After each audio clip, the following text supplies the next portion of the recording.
Adrien Rabiot, c'est certainement le milieu de terrain le plus expérimenté de Ligue 1. Celui qui a des trophées qui tournent tous les ans, quasiment, à part cette année avec l'Olympique de Marseille. Mais sinon, à chaque fois, il a été champion, très souvent. Dans des équipes, il a été très souvent dans les meilleurs, c'est-à-dire dans les titulaires. Il a fini capitaine à la Juve. Il l'a eu par moment, il me semble, au PSG au bout d'un moment. Derrière, à Marseille, on l'a vu cette année, c'était à notre grande surprise, il était capitaine au Parc des Princes. Ouais. Mais n'empêche qu'il faisait partie, à juste titre, des joueurs leaders. Moi, j'ai rien à dire là-dessus. À Marseille, dans un contexte pas facile, c'était pas un choix facile au départ. Il s'est fait accepter, adopter. Il a été élu par les supporters marseillais meilleur Marseillais de l'année. Et ils sont bien mieux placés que moi, les suiveurs assidus, très assidus de l'Olympique de Marseille, pour juger de la qualité de sa saison et de la régularité par rapport aux autres. Mais on parle d'un effectif à Marseille qui a été par moments décevant, certains joueurs décevants qui ont manqué de régularité. Si on prend l'année comme elle s'est passée, début de saison fantastique de l'OM, même surprenant, avec un Rabiot qui n'existait pas trop parce qu'il venait d'arriver, il fallait qu'il se remette en jambes. Rappelez-vous des débuts compliqués, c'est normal, il n'y a pas eu de préparation physique. Donc le début de saison de Marseille, on ne peut pas dire que c'est grâce à Adrien Rabiot, c'est surtout grâce à des joueurs comme Greenwood et surtout un gardien comme Rouli qui était impressionnant. Après, à partir de octobre, quand il s'est remis dans le bain et qu'il a retrouvé même la sélection et tout ça, en effet, on a retrouvé un Rabiot avec une certaine régularité, une aisance qu'on lui connaît. Et face à des équipes moyennes de Ligue 1, parce qu'on ne peut pas dire que le championnat était très relevé cette année, en effet, il a tiré son épingle du jeu. Mais n'empêche que, pour moi, c'est insuffisant parce que il a souvent évolué à un poste qui ne lui correspond pas forcément, très haut sur le terrain, quasiment le troisième milieu, du moins troisième attaquant. Ouais. Et tu m'as donné les stats. 4 passes décisives. Alors, il a marqué 9 buts. OK, il a marqué 9 buts. Mais il a fait 4 passes décisives. Pour un milieu de terrain qui est censé apporter offensivement un plus, excuse-moi, c'est très léger. Et si on me dit que ces stats-là, qui sont en termes de passes décisives très moyennes, si il m'explique que c'est le meilleur milieu de terrain ou les deux, il fait partie des 2 meilleurs de l'année, mais je ne comprends plus rien au football en fait.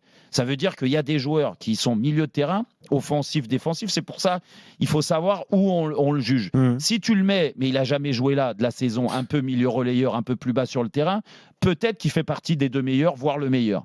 Mais quand tu le fais jouer un peu plus haut, comme il a joué cette année, oui, là, tu le mets en concurrence avec des joueurs offensifs. Excuse-moi de penser qu'il y a des joueurs qui ont été meilleurs que lui. Et c'est pour ça qu'il n'est pas arrivé dans l'équipe type. Alors, est-ce que c'est dégueulasse, pas dégueulasse, ça, j'en ai rien à faire. Mais cette phrase-là, il n'était pas obligé de la faire. Tu peux nous dire juste, je suis content de mon année, j'ai emmené l'OM. Et grâce à lui, en effet, il a emmené l'OM sur une marche qui était importante, c'est-à-dire en Ligue des Champions l'année prochaine. Et puis l'année prochaine, avec un effectif bien meilleur, avec une équipe meilleure et une compréhension de ce que veut mettre De Zerbi différente et en amélioration, peut-être qu'on verra un Adrien Rabiot déjà à son poste et avec un épanouissement différent dans le jeu. Alors, voilà ce que je pense. Maître Petit. Alors, moi, je prends la défense d'Adrien Rabiot parce que en fait, c'est sa première saison à l'OM. Adrien Rabiot. Ah oui. C'est sa première saison à l'OM. Il arrive dans un club qui ne brille pas par sa sérénité, à la fois sur le marché des transferts, mais également sur son équipe type. Il arrive sur la pointe des pieds, comme tu l'as dit, Jérôme, les premières semaines. C'est une réathlétisation, tu vois. Et au bout de quelques semaines, il devient le patron incontesté de cette équipe-là et le leader. Donc, il a joué, comme tu l'as dit, et je le tiens à souligner, un rôle qu'on lui connaissait pas. Donc, il s'est même plutôt débrouillé de belle manière dans ce rôle-là, parce que sincèrement, tu parlais de stats pour un milieu offensif, à la base, c'est un milieu relayeur. Ouais. Donc, il faut comparer ce qui est comparable. On lui a demandé, pour le bien de l'équipe, justement, de s'adapter à différentes positions, ce qu'il a fait durant toute la saison. Et en fait, il y a un gros souci, c'est qu'au moment des votes, ça correspond parfaitement avec la période très compliquée qu'a traversé l'Olympique de Marseille en termes de résultats. Ils ont fait 3 défaites consécutives, il me semble, je crois, contre Lens, Reims et Strasbourg. Et c'était à ce moment-là où les entraîneurs et tout le monde votait justement pour son 11 type et les meilleurs joueurs de Ligue 1. moi, je constate quand même que c'est un pari risqué et un pari sur l'avenir de Rabiot et qu'il a remporté haut la main parce qu'il a fait preuve d'une régularité pendant quasiment toute la saison. Il a fait preuve de leadership également dans un club qui en souffre énormément. Il a montré à la fois le chemin à ses coéquipiers, mais également en coulisses, il a pris ses responsabilités dans la communication. Donc le but ici n'est pas de remettre en cause justement ceux qui sont dans le 11 titulaire ou les joueurs dominés, parce que je pense qu'ils le méritent également. Mais je pense que quand tu finis deuxième dans le contexte de l'Olympique de Marseille, en sachant que tu es un des rares avec le gardien de but de Marseille à avoir été régulier durant toute la saison.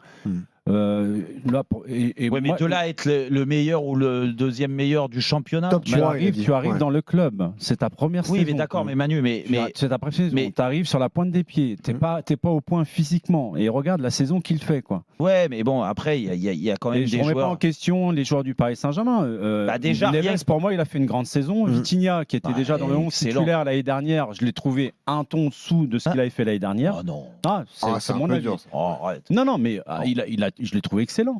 Mais je trouve que même Cherki, il a été super bon les 6 derniers mois. La question, elle est là, en fait. Est-ce qu'il doit pas être à la place de Cherki ? Je ne l'ai pas trouvé non plus excellent. Il est trouvé pas intermittent.